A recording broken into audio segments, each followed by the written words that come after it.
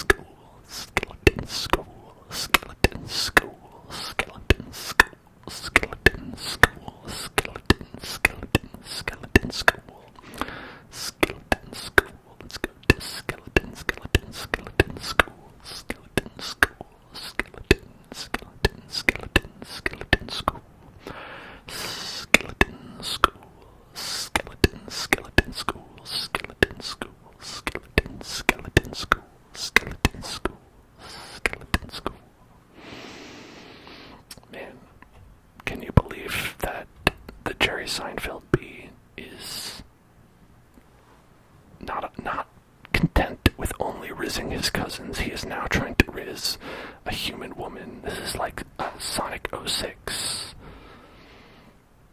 where Sonic kisses a human lady. But it's Jerry Seinfeld instead of Sonic. Which makes it, I'm gonna say, worse.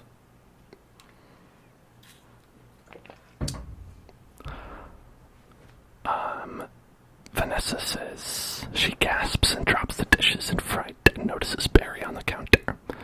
I'm sorry, Vanessa. You're talking. Barry, yes, I know. Vanessa, pointing at Barry. You're talking. Barry, I'm so sorry. No, it's okay, it's fine. I know I'm dreaming, but I don't recall going to bed. Well, I'm sure this is very disconcerting. This is a bit of a surprise to me. I mean, you're a bee. I am, and I'm not supposed to be doing this. Pointed to the living room where Ken tried to kill him last night. But they were all trying to kill me, and if it wasn't for you, I had to thank you. It's just how I was raised. Vanessa stabs her hand with a fork to test whether she's dreaming or not. That was a little weird. Vanessa, I'm talking with a bee. Yeah, I'm talking to a bee, and the bee is talking to me. I just want to say I'm grateful. I'll leave now. Barry turns to leave. Wait, how did you learn to do that? Flying back. What? The talking thing. Same way you did, I guess. Mama, Dada, honey, you pick it up. That's very funny. Yeah. Bees are funny. If we didn't laugh, we'd cry with what we have to deal with. Anyway, can I get you something? Like what? I don't know. I don't know. Coffee? I don't want to put you out. How does Barry know what coffee is? It's no trouble. It takes 2 minutes. It's just coffee. I hate to impose. Vanessa starts making coffee. Don't be ridiculous. Actually, I would love a cup. Also, what's a cup? He didn't say that. Hey, you want rum cake? I shouldn't have some. Oh, no, I can't. Come on. I'm trying to lose a couple micrograms. Where? These stripes don't help. You look great. I don't know if you know anything about fashion. Are you alright? Pouring coffee on the floor and missing the cup completely. No. Flash forward in time. Barry and Vanessa are sitting together at a table on top of the apartment building, drinking coffee. What was wrong with her? Pouring coffee on the floor and missing the cup. Is she okay? Is she having a stroke? I mean, if she thinks a bee is talking to her, she might be having a stroke. Barry. He's making the tie in the cab as they're flying up Madison. He finally gets there. He runs up the steps of the church. The wedding is on. And he says, watermelon. I thought you said Guatemalan. Why would I marry a watermelon? Barry laughs, but Vanessa looks confused. Vanessa says, is that a bee joke? That's the kind of stuff we do. Yeah, different. So what are you gonna do, Barry? Barry stands on top of a sugar cube floating in his coffee and paddles it around with a straw like it's a gondola. About work, I don't know. I want to do my part for the hive, but I can't do it the way they want. Vanessa, I know how you feel. You do? Sure. My parents wanted me to be a lawyer or a doctor, but I wanted to be a florist. Really? My only interest is flowers. Our new queen was just elected with that same campaign slogan. Anyway, if you look, Barry points to a tree in the middle of Central Park. That's my hive right there, see it? You're in Sheep Meadow. Yes, I'm right off the Turtle Pond. No way, I know that area. I lost a toe ring there once. Why do girls put rings on their toes? Vanessa, why not? It's like putting a hat on your knee. It's like classic Jerry Seinfeld type of observational comedy. And it's making me laugh just about as much as he usually does. Vanessa, maybe I'll try that. A custodian installing a light bulb looks over at them, but his perspective it looks like Vanessa is talking to a cup of coffee on the table. Custodian, you alright, ma'am? Vanessa, oh yeah, fine. Just having 2 cups of coffee. Barry, anyway, this has been great. Thanks for the coffee.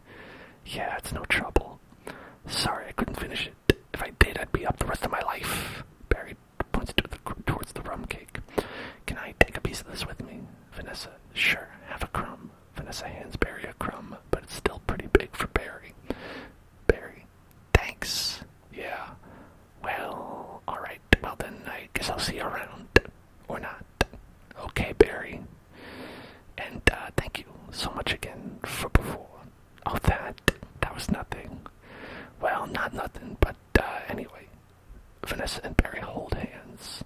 But Vanessa has to hold out a finger because her hands is too big. Okay, Alright, this line says, Vanessa and Barry hold hands, but Vanessa has to hold out a finger because her hands is too big, and Barry holds that. I don't know if this was written by someone who is fully cognizant of the English language. The custodian looks over again and appears Vanessa is laughing at her coffee again. The light bulb that he was screwing in sparks and he falls off the ladder. Fast forward in time and we see two bee scientists testing out a parachute in a Honex wind tunnel. Bee scientist number 1, this can't possibly work. Bee scientist number 2, he's all set to go. We might as well try it. Okay, Dave, pull the chute. Dave pulls the chute and the wind slams him against the wall and he falls on his face. The camera pans over and we see Barry and Adam walking together. Adam, you don't think you'd be mentally competent if you were watching this movie? That's fair. It self-selects for people who are impaired in some way. Dave pulls the chute and the wind slams against him in the wall and he falls on his face. The camera pans over and we see Barry and Adam. Who is Dave? Dave's just a random bee, I guess. Adam, sounds amazing. It was amazing. It was the scariest, happiest moment of my life. Humans. I can't believe you're with humans. Giant, scary humans. What were they like? Huge and crazy. They talk crazy. They eat crazy giant things. They drive crazy. Do they try to kill you, like on TV?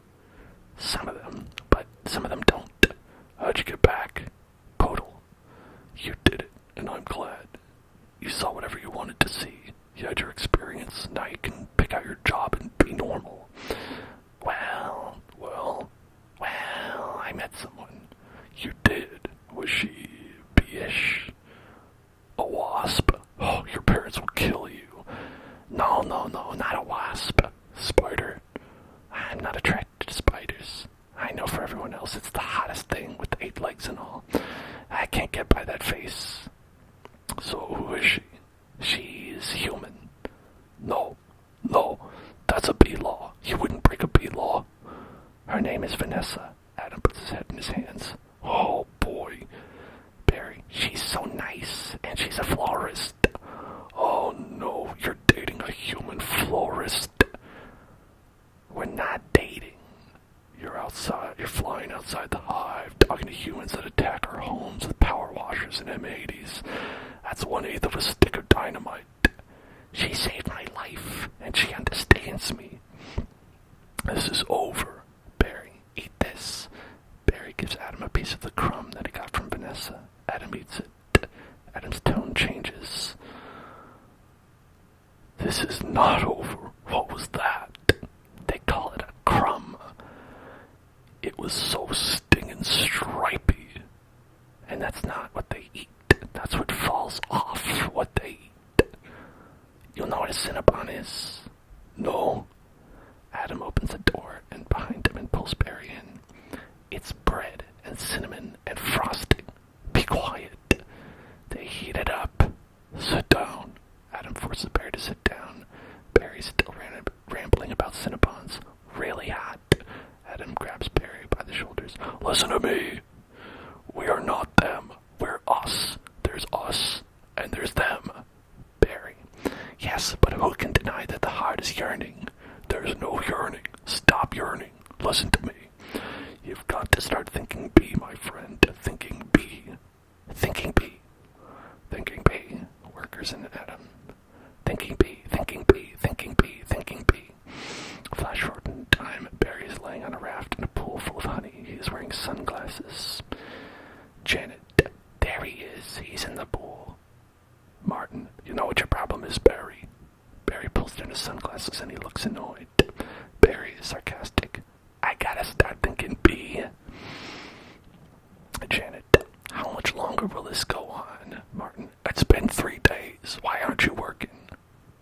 Barry puts sunglasses back on. I've got a life. I've got a lot of big life decisions to think about. Martin. What life? You have no life. You have no job. You're barely a bee. Janet. What'd kill you to make a little honey? Barry rolls off the raft and sinks into the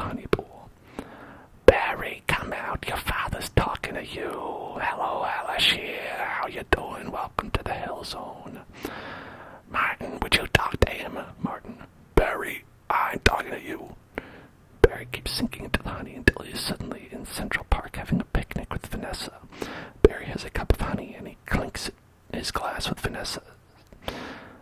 Suddenly a mosquito lands on Vanessa and she slaps it, killing him. They both gasp, but then burst out laughing. Vanessa, you coming? Wow, that escalated quickly. Oh wait.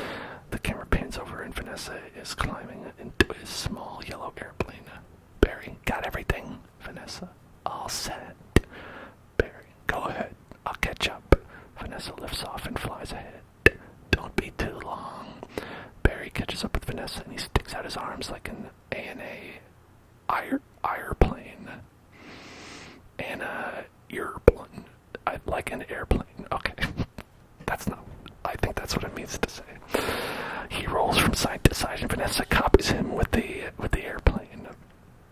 Vanessa, watch this. Barry stays back and watches as Vanessa draws a heart in the air using pink smoke from the plane. But on the last loop-de-loop, she suddenly crashes into a mountain and the plane explodes. The destroyed plane falls into some rocks and explodes a second time.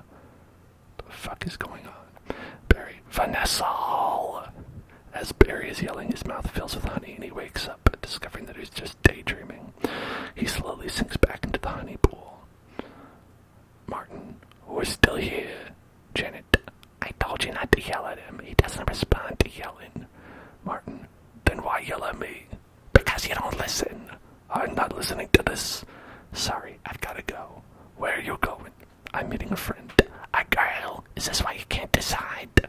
Bye. Barry flies out the door, and Martin shakes his head. Janet, I just hope she's B-ish. Man, why calling that lady a B-ish? That's rude. Fast forward in time, and Barry is sitting on Vanessa's shoulder, and she's closing up her shop. Barry, they have a huge parade of flowers every year in Pasadena. Vanessa, to be in the Tournament of Roses, that's every florist's dream. Up on a float, surrounded by flowers, crowds cheering. A tournament. Do the roses compete in athletic events? No. Alright, I've got one. How come you don't fly everywhere? Also, he wants to go to Pasadena. That's across the country from New York City. He's in Central Park. You really are going to have to go on an airplane. I've got one. How come you don't fly everywhere? It's exhausting. Why don't you run everywhere? It's faster. Okay, yeah, I see. Alright, your turn. TiVo. You can just freeze live TV. That's insane. And what great value. You don't have that. We have HEVO, but it's a disease. It's a horrible, horrible disease. Vanessa, oh my. A human walks by and Barry narrowly avoids him. Passerby, dumpies. Vanessa, you must want to sting all those jerks. We try not to sting. It's usually fatal for us. So you have to watch your temper. They walk into a store. Very carefully. You kick a wall, take a walk, write an angry letter and throw it out. Work through it like any emotion. Anger, jealousy, lust. This is a kid's movie. Why are you talking about lust? Suddenly an employee, Hector, hits Barry off of Vanessa's shoulder. Hector thinks he's saving Vanessa. Vanessa to Barry. Oh my goodness, are you okay? Barry's getting up off the floor. Yeah. Vanessa to Hector. What is wrong with you? Confused. It's a bug. He's not bothering anybody. Get out of here, you creep. Vanessa hits Hector across the face with the magazine he had, and then hits him in the head. Hector backs away, covering his head. What was that? A pick and save circular? Vanessa sets Barry back on her shoulder. Yeah, it was. How'd you know? It felt like about 10 pages. 75 is pretty much our limit. You've really got that down to a science. Oh, we have to. I lost a cousin to Italian Vogue. I'll bet. Barry looks to his right and notices there is honey for sale in the aisle. What in the name of mighty Hercules is this? Barry looks at all the brands of honey, shocked. How did this get here? Cute Bee, Golden Blossom, Ray Liotta, Private Select. Barry puts his hands up and slowly turns around, a look of disgust in his face. Is that the actor? Barry, I've never heard of him. Never heard of Ray Liotta. Jeez. What are they teaching these bees in school? Why is this here? Vanessa,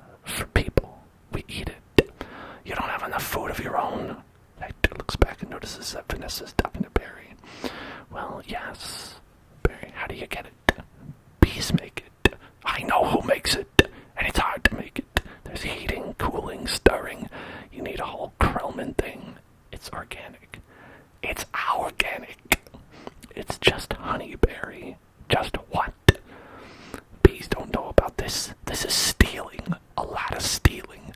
You've taken our homes, schools, hospitals. This is all we have. And it's on sale. I'm getting to the bottom of this. I'm getting to the bottom of all this. I did not foresee this turn in the movie happening. The honey conspiracy. Jerry Seinfeld taking down Big Honey. Flash forward in time. The person who wrote this needs to learn about the words cut to. Flash forward in time, or cut to. Barry paints his face with the black strikes like a soldier and sneaks into the storage section of the store. Two men, including Hector, are loading boxes into some trucks. Supermarket employee. Hey Hector, you almost done? Hector, almost. Barry takes a step around to peek around the corner, whispering, he is here. I sense it. Well, guess I'll go home now. Hector pretends to walk away by walking in place and speaking loudly. And just leave this nice honey out with no one around. Barry, you busted, box boy. I knew I heard something, so you can talk. I can talk, and now you'll start talking. Where are you getting the sweet stuff? Who's your supplier, Hector? I don't understand. I thought we were friends. The last thing we want to do is upset bees. Hector takes a thumbtack out of the board behind him and sword fights Barry. Barry's using his stinger like a sword. You're too late. It's ours now. Wait, I thought he said he wanted to be friends. I'm confused. Barry, you, sir, have crossed the wrong sword. Hector, you, sir, will be lunch for my iguana Ignacio. Barry hits the thumbtack out of Hector's hand and Hector surrenders. Where is the honey coming from? Tell me where. Hector, pointing to the leaving truck. Honey Farms. It comes from Honey Farms. Barry chases after the truck, but it is getting away. He flies into a bicyclist's backpack and he catches up to the truck. Car driver, to the bicyclist, crazy person. Barry flies off and lands on the windshield of the Honey Farms truck. Barry looks around and sees dead bugs splattered everywhere. Barry, what horrible thing happened here? These faces, they never knew what hit them, and now they're on the road to nowhere. Barry hears a sudden whisper. Barry looks and sees moose blood, a mosquito playing dead. Moose blood, just keep still. What? You're not dead? Do I look dead? They will wipe anything that moves. Where are you headed? To Honey Farms. I'm onto something huge here. I'm going to Alaska. Moose blood. Crazy stuff. Blows your head off. I don't think his name is Moose Blood. I think he wants moose blood. Another bug playing dead. I'm going to Tacoma. Barry looks at another bug. And you? He really is dead. Barry. Alright. Another bug hits the windshield and the drivers notice. They activate the windshield wipers. Moose Blood says, uh-oh. The windshield wipers are slowly sliding over the dead bugs and wiping them off. Barry, what is that? Oh no, a wiper. Triple blade.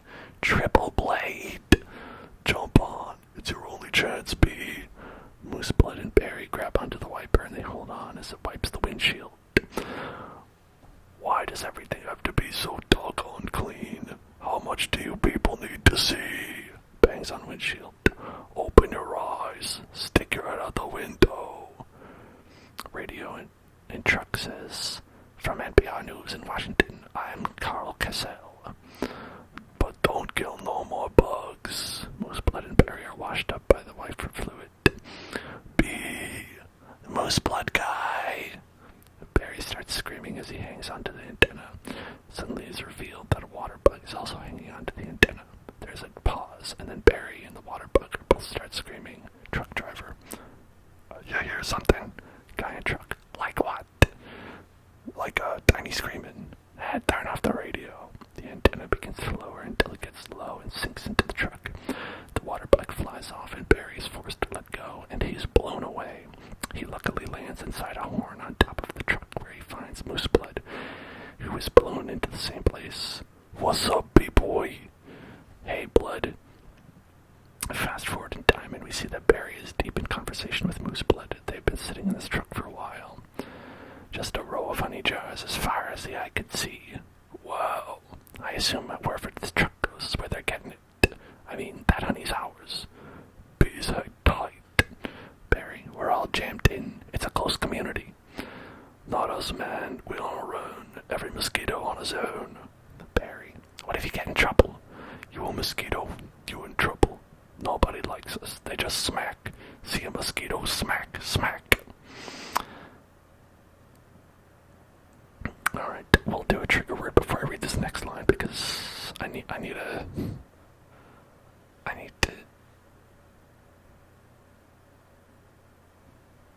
Okay, I'm just previewing this. We need to take a break and say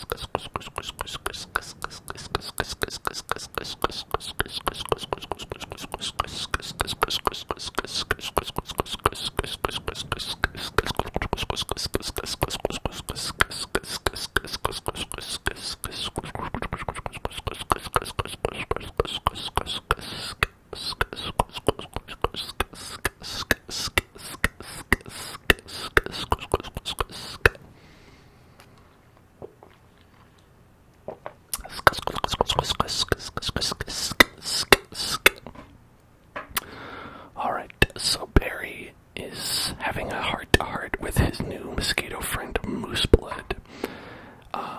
And Barry says, at least you're out in the world. You must meet girls. Mooseblood, mosquito girls tried to trade up. Get with a moth, dragonfly. Mosquito girl don't want no mosquito. Crazy. Some of the things they say in this movie are crazy. An ambulance passes by and it has a blood donation sign on it. You gotta be kidding me. Mooseblood's about to leave the building. So long, B. Mooseblood leaves and flies onto the window of the ambulance where there are other mosquitoes hanging out. Hey guys. Other mosquito. Mooseblood. I knew I'd catch you all down here. Did you bring your crazy straw? The truck goes out of view and Barry notices the truck he's on is pulling into a camp of some sort. Truck driver. Oh, we throw it in jars, slap a label on it, it's pretty much pure profit. Barry flies out. What is this place? Wow, he said the line. Beekeeper number 1. A bee's got a brain the size of a pinhead. Bee number 2. They are pinheads. Pinhead, check out the new smoker. Oh, sweet. That's the one you want. The Thomas 3000. Barry. Smoker. 90 puffs a minute. Semi-automatic. Twice the nicotine. All the tar. Couple of breaths of this knocks them right out. They make the honey and we make the money. Barry. They make the honey and we make the money. The beekeeper sprays hundreds of cheap miniature apartments with the smoker. The bees are fainting or passing out. Oh my! What's going on? Are you okay? Barry flies into the apartment and helps a bee couple get off the ground. They're coughing and it's hard for them to stand. Bee in the apartment. Yeah, it doesn't last too long. Barry. Do you know you're in a fake hive with fake walls? Bee in the apartment. Our queen was moved here. We had no choice. The apartment room is completely empty except for a photo on the wall of the queen, who is obviously a man in women's clothes. Barry. This is your queen. That's a man in women's clothes. That's a drag queen. What is this? This is questionable content here. Yeah, I'm gonna say this whole movie is freaking questionable content. Barry flies out and discovers that there are hundreds of these structures, each housing thousands of bees. Oh no! There's hundreds of them.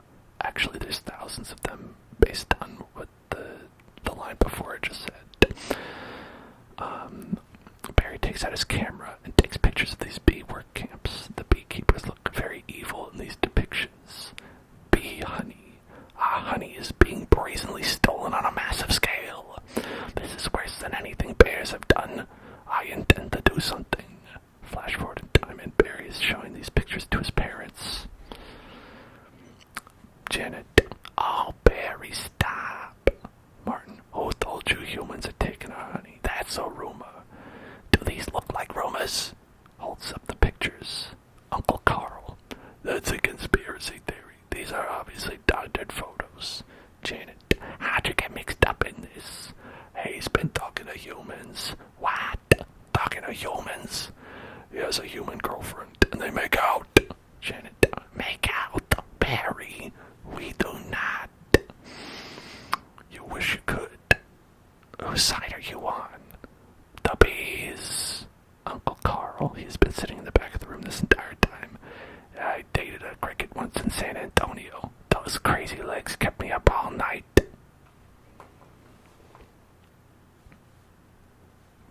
What are you talking about, Uncle Carl? Who are you, Uncle Carl? Why are you talking about how you, let's call it what it is, had sexual intercourse with a cricket in a kid's movie? Uncle Carl. Trigger word.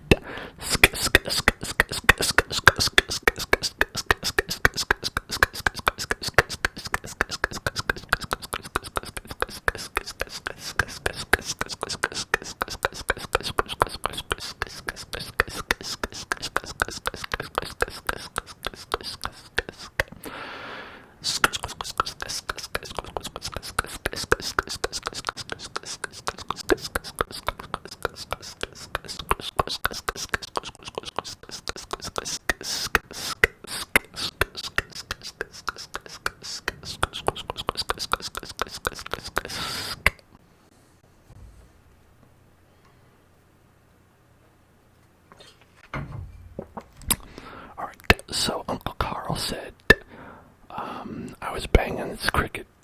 So listen, kids, I was banging this cricket, and oh my gosh. Janet, Barry, is this what you want to do with your life? Barry, I want to do it for all our lives. Nobody works harder than bees. Dad, I remember you coming home so overworked. Your hands were still stirring. You couldn't stop. I remember that. What right do they have to, honey? We live on 2 cups a year. They put it in lip balm for no reason whatsoever. Adam, even if it's true, what can one bee do? Sting 'em where it really hurts. In the face, the eye. That would hurt. No. Up the nose, that's a killer. There's only one place you can sting the humans. One place where it matters. Flash forward a bit in time and we were watching the Bee News. Bee News narrator. Hive at 5. The Hive's only full action news source. Bee protester. No more bee beards. Bee News narrator with Bob Bumble at the anchor desk. Weather with Storm Stinger, Sparks with Buzz Larvae, and Jeanette Chung. Bob Bumble. Good evening, I'm Bob Bumble. Jeanette Chung. And I'm Jeanette Chung. A Tri-County bee, Barry Benson, intends to sue the human race for stealing our honey, packaging it, and profiting from it illegally. Tomorrow night on Bee Larry King, we'll have 3 former queens in here in our studio discussing their new book, Classy Ladies, out this week on Hexagon. Scene changes to an interview on the news with the Bee version of Larry King and Barry. There's like a 3 paragraph break between the word Larry and King, and it's just the Bee version of Larry. No, Barry version of Larry King and Barry. Bee Larry King. Tonight we're talking to Barry Benson. Did you ever think, I'm a kid from the Hive, I can't do this? Barry, bees have never been afraid to change the world. What about Bee Columbus? Bee Gandhi? Bee Jesus? Bee Larry King. Where we're from, we'd never sue humans. We were thinking of stickball or candy stores. How old are you? The bee community is supporting you in this case, which will be the trial of the century. You know, they have a Larry King in the human world too. It's a common name. Next week. He looks like you and has a show and suspenders and colored dots. Next week. Glasses, quotes from the bottom of the guest, even though you just heard heard them. Bear week next week. They're scary, hairy, and live and here live. B. Larrykin gets annoyed and flies away off screen. Barry. Doll always leans forward, pointy shoulders, squinty eyes, very Jewish, which is something that we do. Do you think these bees have Judaism as well? I would imagine they do. Flash forward in time, we see Vanessa enter and Ken enters behind her. They are arguing. Antanas, you attacked the point of weakness. It was my grandmother, Ken. She's 81. Honey, her backhand's a joke. I'm not gonna take advantage of that. To Ken. Quiet, please. Actual work going on in here. Is that the same bee? Yes, it is. I'm helping him sue the human race. Hello? Hello, bee. This is Ken. Recalling the winter boots incident earlier. Yeah, I remember you. Timberland, size 10.5, Vibram sole, I believe. Why does he talk again? Listen, you better go, 'cause we're really busy working. But it's our yogurt night. Vanessa holding up the door open for Ken. Bye-bye. Ken. Why is yogurt night so difficult? Ken leaves and Vanessa walks over to Barry. His workplace is a mess. You poor thing. You two have been at this for hours. Yes, and Adam here has been a huge help. Adam. Frosting. How many sugars? Just one. I try not to use the competition. So, why are you helping me? Bees have good qualities, and it takes my mind off the shop. Instead of flowers, people are giving balloon bouquets now. Those are great if you're 3. And artificial flowers. Oh, those just get me psychotic. Yeah, me too. Bent stingers, pointless pollination. Bees must hate those fake things. Nothing's worse than a daffodil. That's had work done. Maybe this could make up for it a little bit. This lawsuit's a pretty big deal. No, I guess. You sure you want to go through with it? Barry. Am I sure? When I'm done with the humans, they won't be able to say, honey, I'm home without paying a royalty. Flash forward in time, and we're watching the human news. The camera shows a crowd outside a courthouse.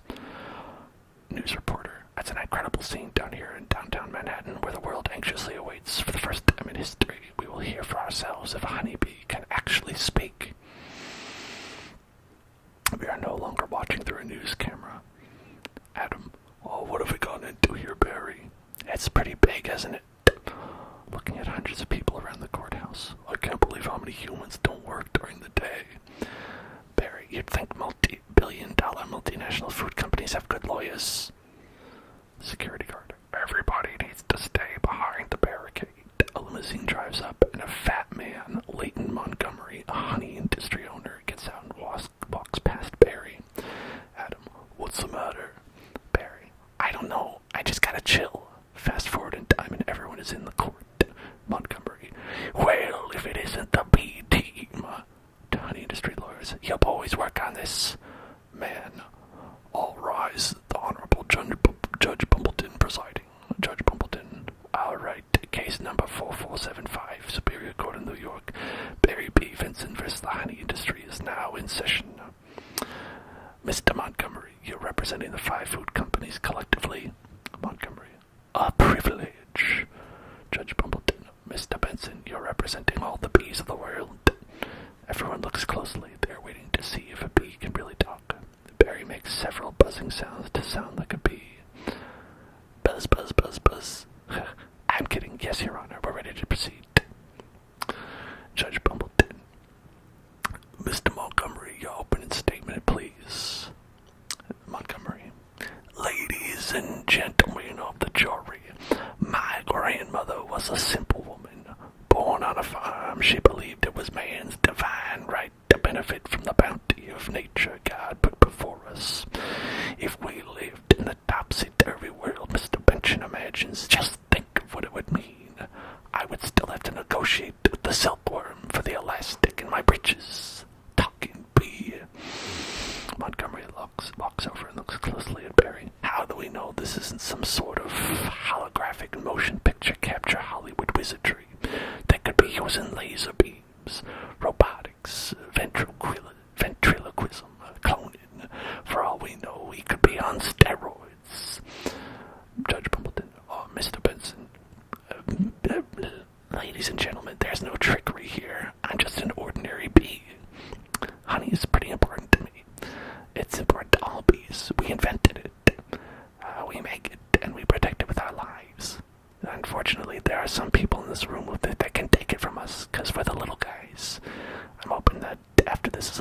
by taking our honey, you're not only taking everything we have, but everything we are. Janet, I wish he tries like that all the time. He's so nice. Judge Bumbleton, call your first witness. Barry. So, Mr. Klaus Vanderhayden of Honey Farms, big company you have. I suppose so. Barry, I see you also own Honeyburton and Hanron. Klaus, yes, they provide beekeepers for our farms. Beekeeper, I find that to be a very disturbing term. I don't imagine you employ any bee freers, do you? No. I couldn't hear you. No. Because you don't free bees, you keep bees. Not only that, it seems you thought a bear would be an appropriate image for a jar of honey. They're lovable creatures. Yogi Bear, Frosty Bear, Build-A-Bear. You mean like this? The bear from over the hedge barges in through the back door and is roaring and standing on its hind legs. It is thrashing its claws and people are screaming. It is being held back by a guard who has a bear on the chain. Pointing to the roaring bear. Bears kill bees. How'd you like this head crashing through your living room, biting into your couch, spitting out your throw pillows? Judge Bumbleton. Okay, that's enough. Take him away. The bear stops roaring and thrashing and walks out. Barry. So, Mr. Sting, thank you for being here. Your name intrigues me. Where have I heard it before? Mr. Sting says, I was in a band called The Police. Barry. But you've never been a police officer, have you? No, I haven't. No, you haven't. And so here we have yet another example of bee culture casually stolen by a human for nothing more than a prance-about stage name. Oh, please. Have you ever been stung, Mr. Sting? Because I'm feeling a little stung, Sting. Or should I say, Mr. Gordon M. Sumner? Montgomery, that's not his real name, you idiots. Mr. Leota, first, belated congratulations on your Emmy win for a guest spot on ER in 2005. Ray Leota, thank you. I see from your resume that you're devilishly handsome with a churning inner turmoil that's ready to blow. I enjoy what I do. Is that a crime? Not yet, it isn't, but is this what it's come to for you? Exploiting tiny, helpless bees so you don't have to rehearse your part and learn your lines, sir. Watch it, Benson. I could blow right now. This isn't good fella. This is a bad fella. Ray Leota loses it and tries to grab Barry. Why doesn't someone just step on this creep so we can all go home? Judge Bumbleton, order in this court. You're all thinking it. Wow. Ray Leota getting heated. Order, I say. Ray Leota, say it. Man, Mr. Leota, please sit down. We see a montage of magazines which feature the court case. We flash forward in time and Barry is back home with Vanessa. That's it. It's over. God. I think it was awfully nice for that bear to pitch in like that. I think the jury's on our side. Are we doing everything right, legally? Vanessa says. I'm a florist. Right. Well, here's to a great team. To a great team. Ken walks in from work. He sees Barry and looks upset when he sees Barry clinking glasses with Vanessa. Well, hello. Oh, Ken. Barry, hello. I didn't think you were coming. No, I was just late. I tried to call, but... Ken holds up his phone and flips it open. The phone has no charge. The battery. I didn't want this all to go to waste, so I called Barry. Luckily, he was free. Oh, that was lucky. Ken sits down at the table across from Barry and Vanessa. Leaves the room. Vanessa, there's a little left. I could heat it up. Ken, not taking his eyes off Barry. Yeah, heat it up. Sure, whatever. Barry says, so I hear you're quite the tennis player. I'm not much for the game myself. The ball's a little grabby. Ken, that's usually where I sit. Right. There. Pointing to where Barry is sitting. Vanessa calling from the other room. Ken, Barry was looking at your resume, and he agreed with me that eating with chopsticks isn't really a special skill. To Barry, you think I don't see what you're doing. Barry, I know how hard it is to find the right job. We have that in common. Ken, do we? Man, Ken is being... honestly, Ken is getting, well, let's just say it cuckolded here by this bee. Bees have 100% employment, but we do jobs like taking the crud out, menacingly. That's just what I was thinking about doing. Ken reaches for a fork on the table, but knocks it on the floor. He goes to pick it up. Ken, I let Barry borrow your razor for his fuzz. I hope that was alright. Ken quickly rises back up after hearing this, but hits his head on the table and yells, "Oh! I'm gonna drain the old stinger." Ken, yeah, you do that. Barry flies past Ken to get to the bathroom, and Ken freaks out, splashing some of the wine he was using to cool his head in his eyes. He yells in anger. Barry looks at the magazines featuring his victories in court. Ha! Look at that! Barry flies into the bathroom. He puts his hand on his head, but this hurts him and makes him even madder. He yells again. What is? I don't even know what this sentence is. Barry's washing his hands in the sink, but then Ken walks in. Ken, you know, I've just about had it. Closes the bathroom door behind him. With your little mind games. Ken is menacingly rolling up a magazine. Barry, backing away. What's that? Ken, Italian Vogue. Ha, Mamma mia, that's a lot of pages. It's a lot of ads. Remember what Van said, why is your life more valuable than mine? That's funny. I just can't seem to recall that. Ken smashes everything off the sink with the magazine, and Barry narrowly escapes. Ken follows Barry around and tries to hit him with the magazine, but he keeps missing. Ken gets the spray bottle. I think something stinks in here. Barry enjoying the spray. I love the smell of flowers. Ken holds a lighter in front of the spray bottle. How do you like the smell of flames? Barry, not as much. Ken fires his makeshift flamethrower, but misses Barry, burning the bathroom. He torches the whole room, but loses his footing and falls into the bathtub. After getting hit in the head by falling objects 3 times, he picks up the shower head, revealing a water bug hiding under it. Water bug says, "Water bug, not taking sides." Barry gets up out of a pile of bathroom supplies, and he's wearing a chapstick hat. Ken, I'm wearing a chapstick hat. This is pathetic. He is wearing a chapstick hat. Ken switches the shower head to lethal. Oh, why did they put that setting on the shower head? Ken says, I've got issues. Ken sprays Barry with his shower head, and he crash lands into the toilet. Ken menacingly looks down into the toilet at Barry. Well, a royal flush. Barry, you bluffing? Am I? Flushes toilet. Barry grabs a chapstick from the toilet seat and uses it to surf in the flushing toilet. Surf's up, dude. Barry flies out of the toilet on the chapstick and sprays Ken's face with the toilet water. Ew, poo water. That bowl is gnarly.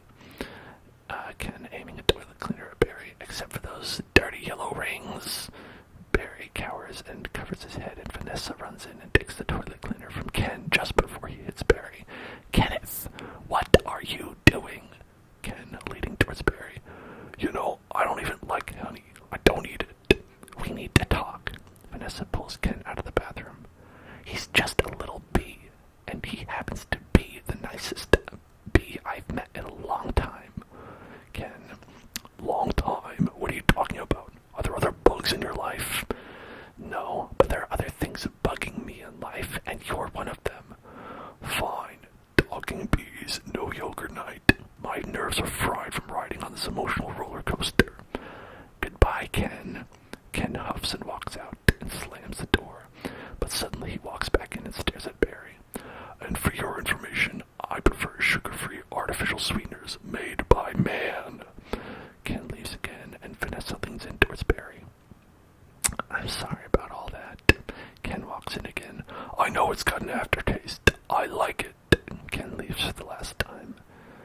I always felt there was some kind of barrier between Ken and me. Couldn't overcome it. Oh well. Are you okay for the trial? Wow, she got over that very fast. I believe Mr. Montgomery is about out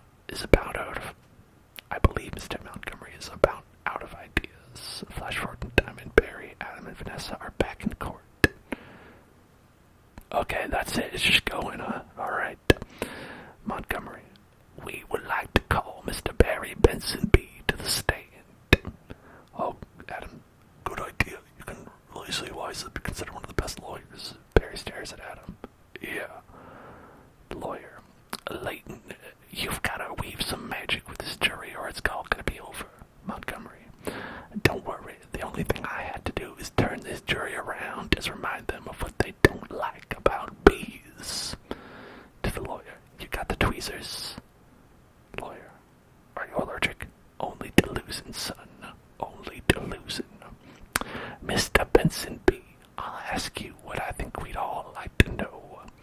What exactly is your relationship, points to Vanessa, with that woman? Barry, we're friends. Good friends. Yes. How good do you live together? Wait a minute. Are you her little bedbug? Adam's stinger starts vibrating. He is agitated. I've seen a documentary or two. From what I understand, doesn't your queen give birth to all the bee children? Yeah, but... Pointing at Janet Martin. So those aren't your real parents. Janet. Oh, Barry. Yes, they are. Adam. Hold me back. Vanessa tries to hold Adam back. He wants to sting Montgomery. Montgomery says, you're an illegitimate bee, aren't you, Benson? Adam. He's denouncing bees. Don't y'all date your cousins? Montgomery leads over the jury stands and stares at Adam. Vanessa. Objection! Vanessa raises her hand to object, but Adam gets free. He flies straight at Montgomery. Well, I'm gonna pincushion this guy. Barry. Adam, don't. That's what he wants. Adam stings Montgomery in the butt and he starts thrashing around. Oh, I'm hit. Oh, Lordy, I am hit. Judge Bubbleton banging gavel. Order, order. Oh, the venom is coursing through my veins. I have been failed by a winged beast of destruction. You see, you can't treat them like evils. They're striped savages. Stinging's the only thing they know. It's their way. Barry. Adam, stay with me. Adam, I can't feel my legs. Montgomery overreacting and throwing his body around the room. Oh, what angel of mercy will come forward to suck the poison from my heaving buttocks? It was getting sultry. Judge Bubbleton, I will have order in this court. Order, order, please. Flash forward in time and we see a human news reporter. Human news reporter says, the case of the honeybees versus the human race took a pointed turn against the bees yesterday when one of their legal teams stung Leighton D. Montgomery. Adam is lying in the hospital bed and Barry flies in to see him. Hey, buddy. Hey. Is there much pain? Yeah. I blew the whole case, didn't I? It doesn't matter. What matters is you're alive. You could have died. I'd be better off dead. Look at me. A small plastic sword is replaced as Adam's stinger. They got it from the cafeteria downstairs in a tuna sandwich. Look, there's still a little celery on it. Flicks off the celery and sighs. What was it like to sting someone? Oh, I can't explain it. It was all adrenaline and then ecstasy. All right. You think it was all a trap? Of course. I'm sorry. I flew us right into this. What were we thinking? Look at us. We're just a couple of bugs in this world. It's a bug's life for us. They didn't say that. What will the humans do to us if they win? I don't know. I hear they put the roaches in motels. That doesn't sound so bad. Adam, they check in, but they don't check out. Oh my. Could you get a nurse to close that window? Why? The smoke. We can see the two humans are smoking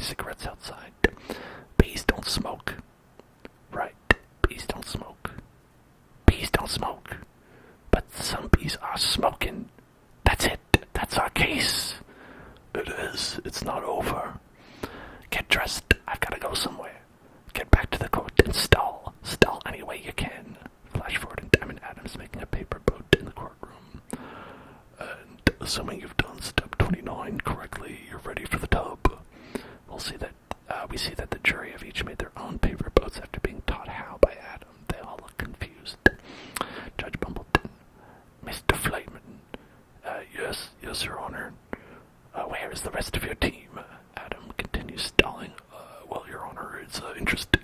Bees are trained to fly haphazardly, and as a result, we don't make very good time. I actually heard a very funny story about Montgomery. Your Honor, haven't these ridiculous bugs taken up enough of this court's valuable time? Oh, you're going to Alaska in August. Oh, that is exciting. I'm glad you're going. I hope you have a great time, Caden. How much longer will we allow these absurd shenanigans to go on? They have presented no compelling evidence to support their charges against my clients who run legitimate businesses. I move for a complete dismissal of this entire case. Judge Bubbleton, Mr. Flamin, I'm afraid I'm going to have to consider Mr. Montgomery's motion. But you can't. We have a terrific case. Montgomery, where's your proof? Where's the evidence? Show me the smoking gun. Barry flies in through the door. Hold it, Your Honor. You want a smoking gun? Here's your smoking gun. Vanessa walks in holding a bee smoker. She sets it down on the judge's podium. What is that? It's a bee smoker. Montgomery picks up the smoker. What? This harmless little contraption. This couldn't hurt a fly, let alone a bee. Montgomery accidentally fires it at the bees in the crowd and they faint and cough. Dozens of reporters start taking pictures of the suffering bees. Barry.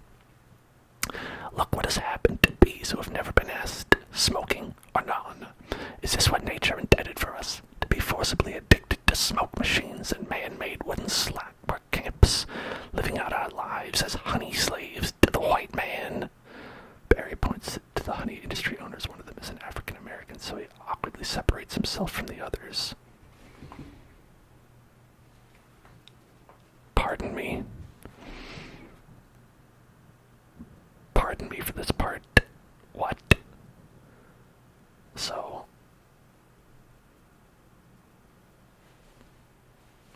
okay, let's move on from that. What are we gonna do? He's playing the species card. Ladies and gentlemen, please, free these bees. Adam and Vanessa say, free the bees, free the bees. The bees in the crowd say, free the bees, free the bees. Human jury, free the bees, free the bees. Judge Bumbleton, the court finds in favor of the bees. Vanessa, we won. I knew you could do it. High five. Vanessa hits Barry hard because her hand is too big. Sorry. Barry, I'm okay. You know what this means? All the honey will finally belong to the bees. Now we won't have to work so hard all the time. Montgomery says, this is an unholy perversion of the balance of nature, Benson. You'll regret this. Montgomery leaves and Barry goes outside the courtroom. Several reporters start asking Barry questions. Barry, how much honey is out there? Alright, one at a time. Barry, who are you wearing? My sweater is Ralph Lauren, and I have no pants. Barry flies out with the paparazzi, and Adam and Vanessa stay back. Adam. To Vanessa. What if Montgomery's right? What do you mean? We've been living the bee way a long time. 27 million years. Flash forward in time, and Barry's talking to a man. Businessman, congratulations on your victory. What will you demand as a settlement? Barry, first, we'll demand a complete shutdown of all bee work camps. As Barry is talking, we see a montage of men putting closed tape over the work camps and freeing the bees in the crappy apartments. Then we want back the honey that was ours to begin with. Every last drop. Men in suits are pushing all the honey out of the aisle and into the carts. We demand an end to the glorification of the bear as anything more. We see a statue of a bear-shaped honey container being pulled down by bees, then a filthy, smelly, bad breath stink machine. We're all aware of what they do in the woods. We see Winnie the Pooh sharing his honey with Piglet in the crosshairs of a high-tech sniper rifle. Hold on, are they going to shoot Winnie the Pooh with a sniper rifle? Barry, looking through the binoculars. Wait for my signal. Take him out. Winnie gets hit by a tranquilizer dart and dramatically falls off the log. He's standing on his tongue hanging out. Piglet looks at Pooh in fear, and the sniper takes the honey. This can't be in the movie. This can't be real. This is an addition in the script. This is a fan fiction edition. I cannot believe they murder Winnie the Pooh with a gun in this movie. Sniper says, I'll have nausea for a few hours and that'll be fine. Flash forward in time, and we will no longer tolerate B-negative nicknames. Mr. Sting is sitting at home until he's taken out of his house by the men in suits. But it's just a principal stage name. Unnecessary inclusion of honey in bogus health products and la-di-da human tea-time snack garnishments. An old lady is mixing honey into her tea, but suddenly men in suits smash her face down on the table and take the honey. Can't breathe. Oh my god, they're killing this lady. A honey truck pulls up to Barry's hive. Worker, bring it in, boys. Hold it right there. Good. Tap it. Tons of honey is being pumped into the hive storage. Being worker number 1. Honey overflows from the cup. Mr. Buswell, we just passed 3 cups, and there's gallons more coming. I think we need to shut down. Shut down? We've never shut down. Shut down honey production. Dean Buswell, stop making honey. The bees all leave their stations. 2 bees run into a room and they put the keys into a machine. Turn your keys, sir. 2 worker bees dramatically turn their keys, which opens the button which they press, shutting down the honey-making machines. This is the first time this has ever happened. B. What do we do now? Flash forward in time and a bee is about to jump into a full pool full of honey. Cannonball! The bee gets stuck in the honey and we get a short montage of bees leaving work. We see the pollen jocks flying, but one of them gets a call on his antenna. Lulu Duva through the phone. We're shutting honey production. Abort, mission abort. Aborting pollination and nectar detail. Returning to base. The pollen jocks fly back to base. We get a time lapse of Central Park slowly wilting away as the bees all relax. Barry, Adam, you wouldn't believe how much honey was out there. Oh yeah? What's going on? Where is everybody? The entire street is deserted. Are they out celebrating? They're home. They don't know what to do. Laying out, sleeping in. I heard your Uncle Carl was on his way to San Antonio with a cricket. At least we got our honey back. Sometimes I think, so what if humans liked our honey? Who wouldn't? It's the greatest thing in the world. I was excited to be part of making it. This was my new desk. This was my new job. I wanted to do it really well. And now I can't. Flash forward in time and Barry's talking to Vanessa.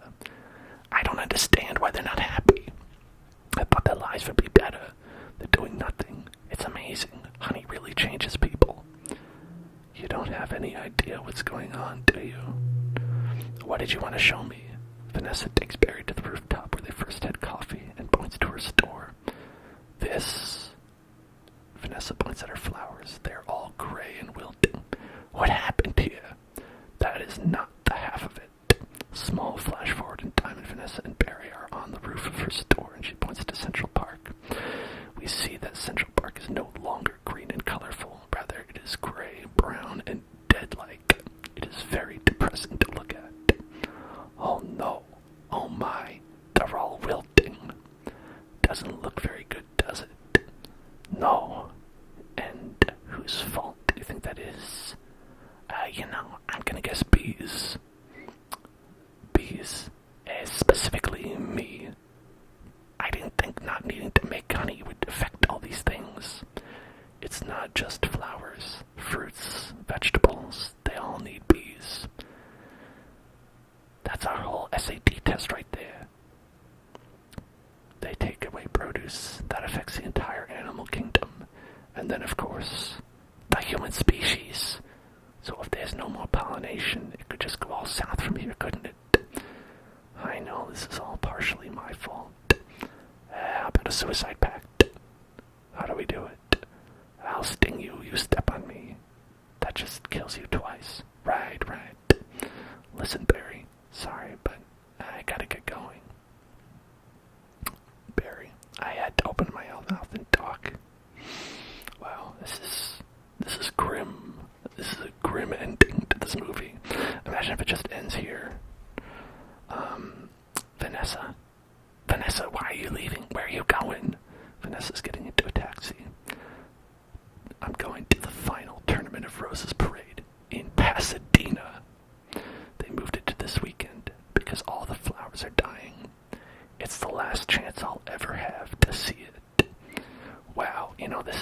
making me think maybe bee slavery was good after all.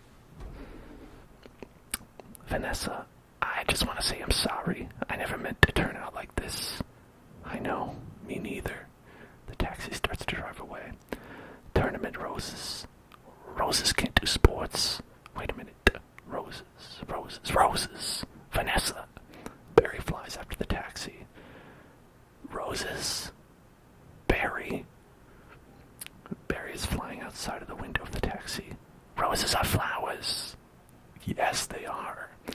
Flowers, bees, pollen. I know. That's why this is the last parade.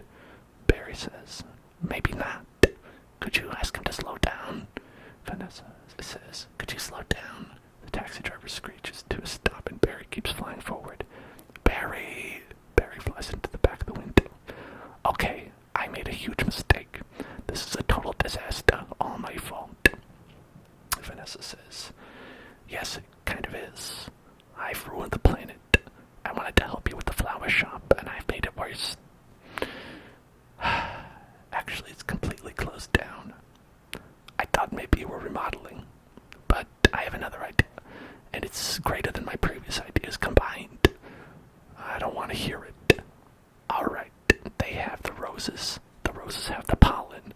I know every bee, plant, and flower bud in this park. All we gotta do is get what they've got back here with what we've got. Bees. Park. Pollen. Flowers. Repollination. Across the nation. Tournament of Roses, Pasadena, California. They've got nothing but flowers, floats, and cotton candy. Security will be tight. I have an idea. Flash forward in time. Vanessa's about to board a plane which has all the roses on board. Vanessa Bloom, FTD, holds out badge. Official floral business. It's real. Security guard. Sorry, ma'am. Nice brooch. Thank you. It was a gift. Barry's revealed to be hiding inside the brooch. Oh my god. Flashback in time and Barry and Vanessa are discussing their plan. Once inside, we just pick the right float. How about the princess and the pea? I could be the princess, and you could be the pea. Yes, I got it. Where should I sit? What are you? Barry says, I believe I'm the pea. The pea? Vanessa says, it goes under the mattress. Not in this fairy tale, sweetheart. I'm getting the marshal. Vanessa, you can't do that. This whole parade is a fiasco. Let's see what this baby'll do. Vanessa drives the float through traffic. Hey, what are you doing? Then all we do is blend in with traffic without arousing suspicion. Once at the airport, there's no stopping us. Flash forward in time, and Barry and Vanessa are about to get on a plane. Stop, security. You and your insect pack your float. Yes. Has it been in your possession this entire time? Yes. Would you remove your shoes? To Barry, remove your stinger. It's part of me. I'm just having some fun. Enjoy your flight. Barry plotting with Vanessa. Then, if we're lucky, we'll have just enough pollen to do the job. Flash forward in time and Barry and Vanessa are flying on the plane. Can you believe how lucky we are? We have just enough pollen to do the job. Vanessa says, I think this is gonna work. It's got to work. Then Captain Scott on the intercom comes in and says, attention passengers, this is Captain Scott. We have a bit of bad weather in New York. Looks like we'll experience a couple hours delay. Vanessa says, Barry, these are cut flowers with no water. They'll never make it. I gotta get up there and talk to him. Be careful. Barry flies right outside the cockpit door. Can I get help with the Sky Mall magazine? I'd like to order the talking inflatable nose and ear hair trimmer. The flight attendant opens the door and walks out, and Barry flies into the cockpit unseen. Barry says, Captain, I'm in a real situation. What'd you say, Al? Nothing. Scott notices Barry and freaks out. B! Barry, no, don't freak out. My entire species, Captain Scott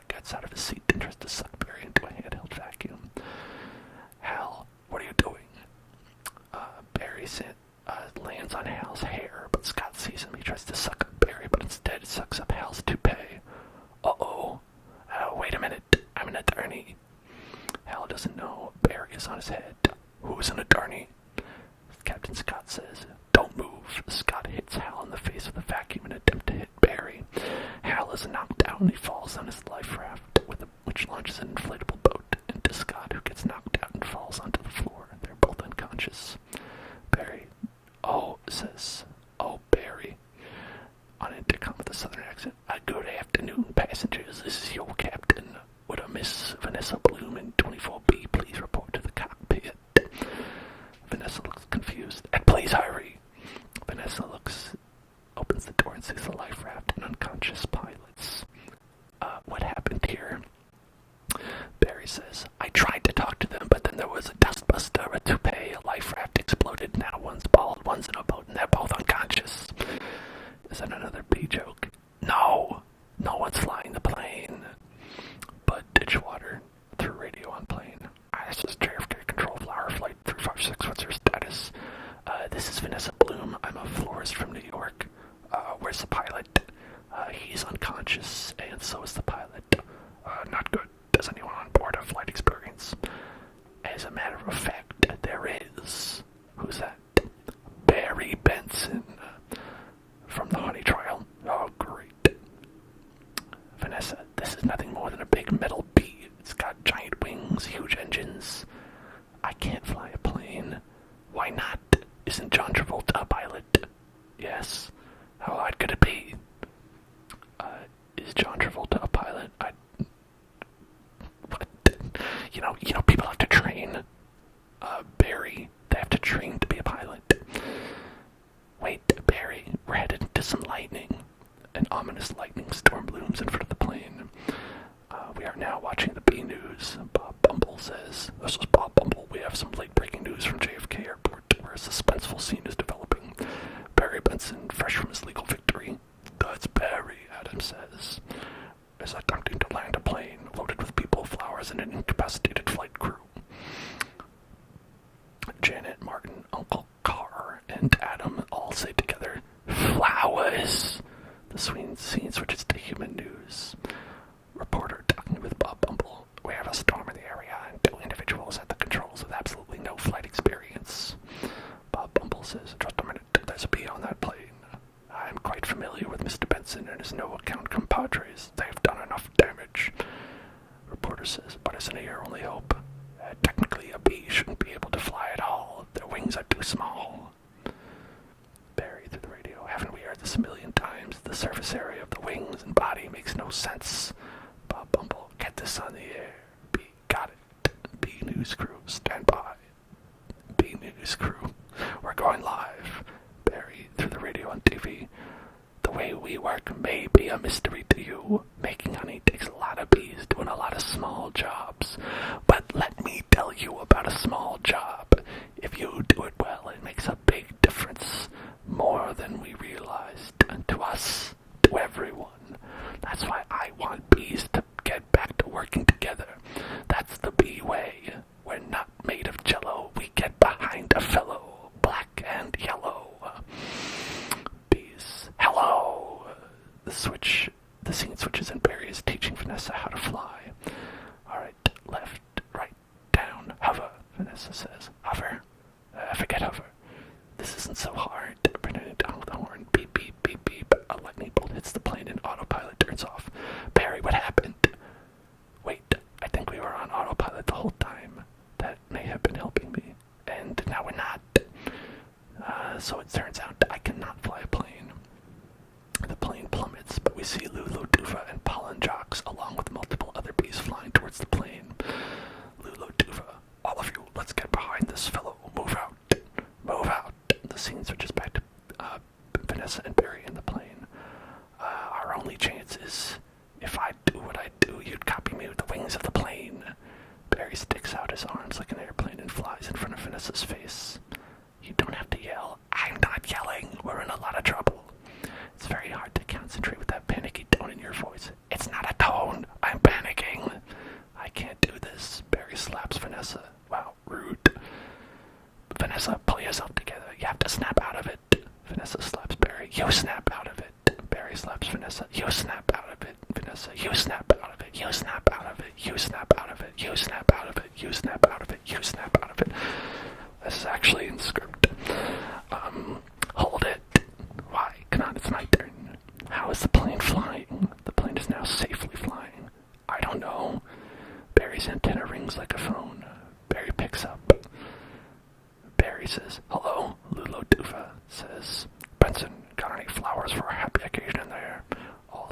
jocks are carrying the plane. The bees are carrying the plane. First of all, how did they catch up to it? Planes move a lot faster than bees. Two, how are the bees strong enough to pick up a plane? They're not strong. Okay. The pollen jocks, they do get behind a fellow. Lulo Duva, black and yellow. Hello. Alright, let's drop this tin can on the blacktop. Where? Can't see anything, can you? No, nothing. It's all cloudy. Come on, you got to think bee, Barry.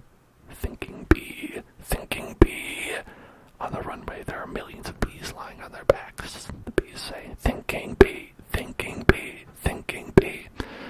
Barry says, wait a minute. I think I'm feeling something. Vanessa says, what? I don't know. It's strong. Pulling me. Like a 27-million-year-old instinct. Bring the nose down. Bees say, thinking bee. Control tower operator, what in the world is on the tarmac? Bud says, get some lights on that. It is revealed that all the bees are organized into a giant pulsating flower formation. Thinking bee. Vanessa, aim for the flower. Okay. Out the engines. We're going on bee power. Ready, boys? Affirmative. Good. Easy now. That's it. Land on that flower. Ready. Full reverse. Spin it around. The plane's nose is pointed at a flower painted on a nearby plane. No, not that flower. The other one. Which one? That flower. The plane is now pointed at a fat guy in a flowered shirt. He freaks out and tries to take a picture of the plane. I'm aiming at the flower. That's a fat guy in a flowered shirt. I'm at the giant pulsating flower made of millions of bees. The plane hovers over the bee flower. Pull forward, nose down, tail up. That's the way we like to... Never mind, rotate it around. I added that little part at the end there. This is insane, Barry. This is the only way I know how to fly. Insane style. Am I cuckoo-cachoo? Or is this plane flying in an insect-like pattern? The plane is unrealistically hovering and spinning over the bee flower. Barry. Get your nose in there. Don't be afraid. Smell it. Full reverse. Just drop it. Be a part of it. Aim for the center. Now drop it in. Drop it in, woman. Come on already.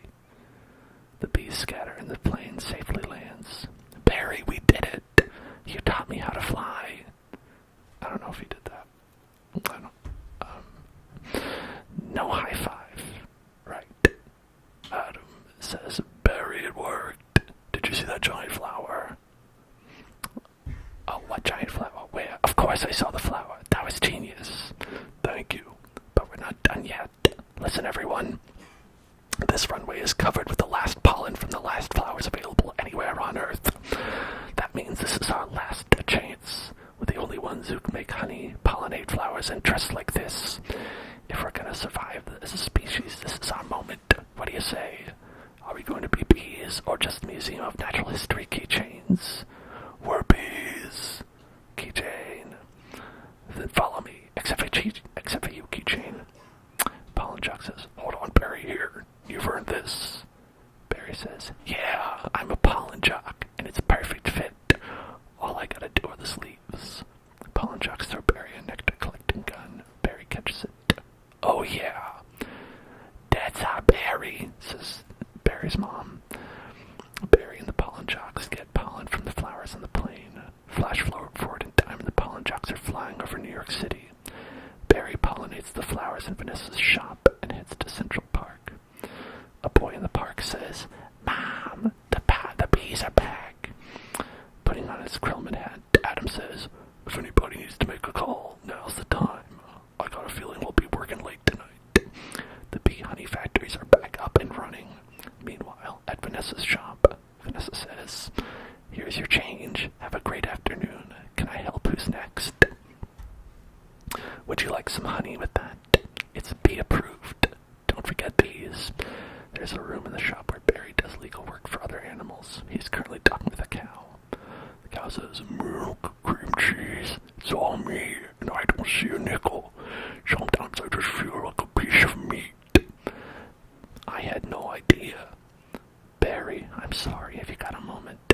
would you excuse me? My mosquito associate will help you. Mouseblood says, sorry I'm late. He's a lawyer too. Ma'am, I was already a blood-sucking parasite. All I needed was a briefcase. Ha ha ha, get it. Have a great afternoon. Barry, I just got this huge tulip order and I can't get them anywhere. No problem, Vanny. Just leave it to me. You're a lifesaver, Barry. Can I help? Who's next? Alright, scrambled jocks, it's time to fly. Thank you, Barry. Ken walks by on the sidewalk and sees the bee-approved honey in Vanessa's shop. That bee is living my life, Ken says. And then Andy, who I don't remember, says, let it go, Kenny. When will this nightmare end? Andy says, let it all go. Barry, beautiful day to fly. Pollen Jock, sure is.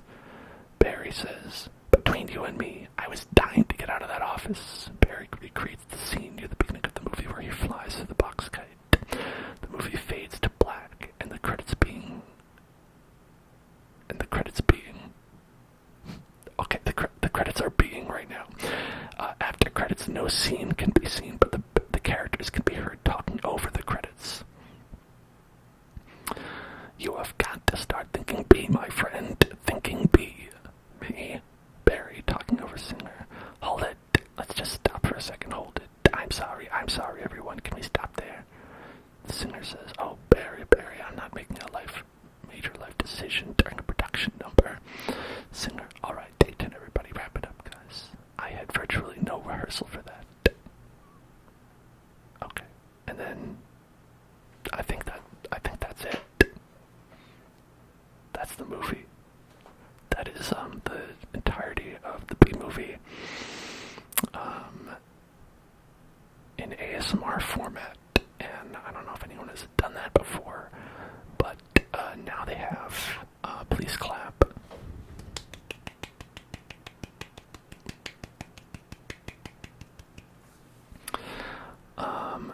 Man, that movie, I've never seen it before, and I think I don't want to. I don't want to see it anymore. I didn't before, now I want to see it left. The final line is so great.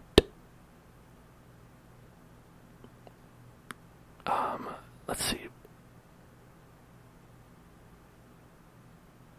Between you and me, I was dying to get out of that office. Is that the one? No, I've never seen this movie before. The no rehearsal. Yeah, I really believe it. Hearing that, he just kind of showed up and read the lines, and then the movie came out. It sounds pretty believable to me.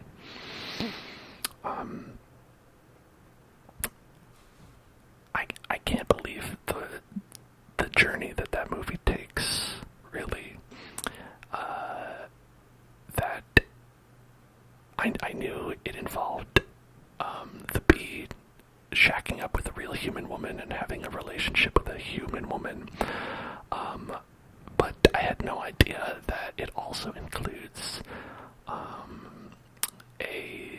a legal battle for bee civil rights, which they win and then ultimately decide are not worth it, and that bees actually should be subservient to humans. And that's actually the correct thing in the world. And then not having that would upset the natural order of things so much that the human race would die out. So thanks for that, B movie. I appreciate your movie about all the different types of ladies that the Jerry Seinfeld B could get with. Thanks for all of your Jerry Seinfeld-esque interactions that sounded a lot like jokes, but didn't do the joke thing where they make you laugh. But they had a lot of things that were where it's okay, and now Jerry Seinfeld will say something like, that's not a B, that's my mother. And then you'll be like, ha ha ha ha. But then it's not like a funny thing. It's just sort of like, he just sort of like yells. Anyway, the B movie. Thanks for watching. Hope you enjoyed that. And I am going to have another stream this week. We're going to do 3 streams this week. And the next stream will be on Friday. We're going to have a fun Friday stream. Hope you all have a great night. I'm putting up videos on YouTube again, so you can check those out at youtube.com/hellzoneclub. Have a great night, and remember to think B, and then be B, and do B. Think B, be B, do B.